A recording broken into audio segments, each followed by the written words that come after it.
வாழ்க்கை எதுவென்று புரியவில்லை, வாய்விட்டு அழவும் வசதி இல்லை. வெந்த புண்ணில் அல்லவோ வேலும் பாய்ந்தது, விதியால் வந்ததா இல்லை, சதியால் வந்ததே தொல்லை. விதியால் வந்ததா இல்லை, சதியால் வந்ததே தொல்லை. வானத்தை பார்த்தேன், பூமிய பார்த்தேன், மனுஷனை இன்னும் பார்க்கலையே. நான் பிறந்தது அழுதிடத்தானா, ஏ விதியே சரிதானா?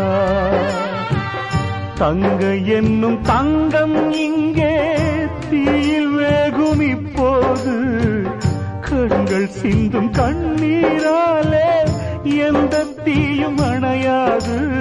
வானத்தை பார்த்தேன், பூமிய பார்த்தேன், மனுஷனை இன்னும் பார்க்க